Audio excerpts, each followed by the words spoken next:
Hi, my name's Karen Smith. I am an analytically informed psychotherapist, and I want to talk a little bit today about why long-term relational psychotherapy.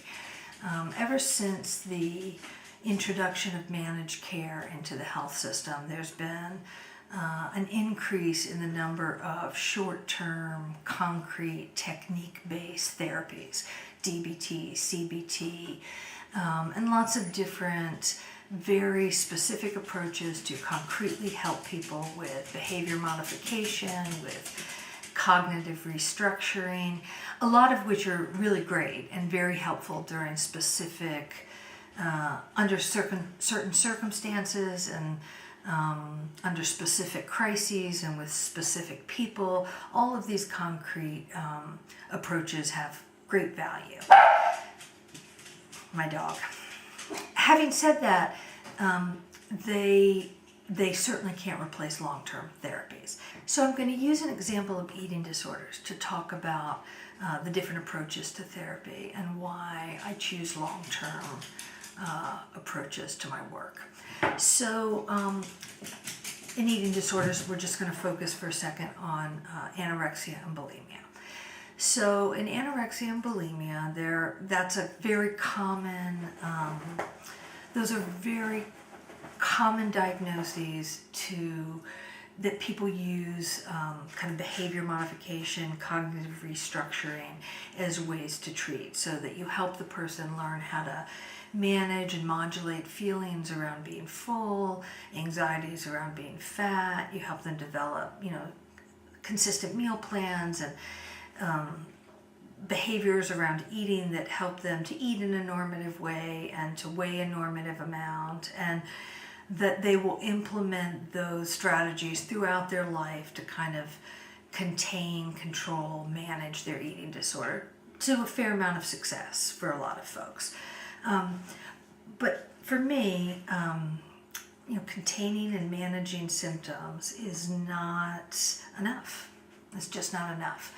That when I work with someone with eating disorders, and I've done a lot of work in the eating disorder field, I want to help them unravel something from the core that created that disorder, so that they no longer have to act out those behaviors symbolically. So what I mean by that is, the major word in eating disorders is control. If you ask someone who has an eating disorder what their disorder is about, they say control. They want to have control over their food, they want to have control over their bodies, and sometimes they feel in control and sometimes they feel out of control. The other concept I would add to this is hunger.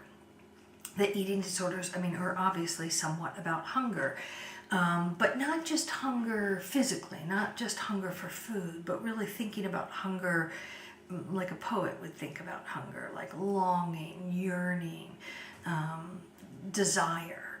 And that eating disorders are about an effort to control and dominate hunger. And so what we want to find out when we're working with the eating disordered client is, what is the hunger they are so desperate to dominate? What is it that they wanted at some point in their life that has left them with this profound desire to dominate it? So it's usually a hunger that they feel quite ashamed and quite guilty of. So it might be like they might, have hungered for more attention from their family, from their parents, and maybe not because their parents were doing anything wrong, maybe because, say, they had a disabled sibling and that the disabled sibling got the bulk of the attention, and so they are starving for attention, but they feel ashamed and guilty about it because they feel like they shouldn't want attention, and so then they want to dominate it. And what happens is they create this act out, this symbolic enactment through food and body, so far that they don't even remember what it is that they are so ashamed of and what they feel so out of control about.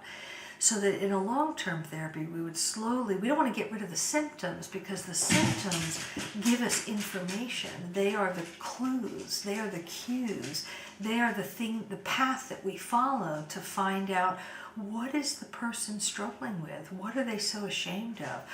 What is leading them to feeling so out of control?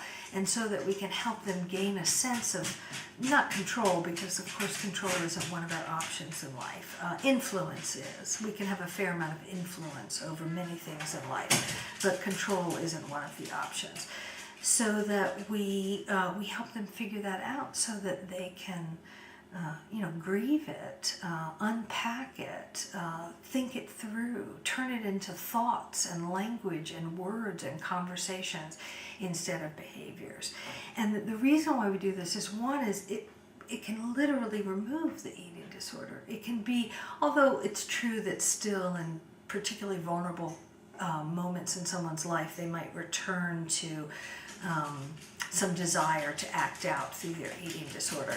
But we can remove the eating disorder so that that's no longer an enactment. And that not only that, because we've gone to the core of some of what they struggle with in their life, we're gonna be able to kind of shift some of the basic ways they understand themselves and life and living and relationships, and alter from the core some of their personality structure, so that we don't just get the removal of a symptom here or there, but we get the shift in understanding about self and others and life. And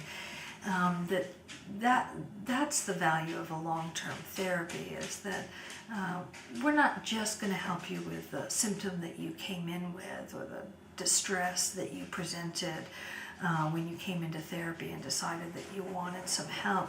We're going to help you, unpack that and use that as evidence about your core struggles, so that you can have a freer life. So I hope you liked this blog. If you like the video, please, subscribe, like, share, do all that stuff. I also have written blogs. You can follow me at fullliving.com.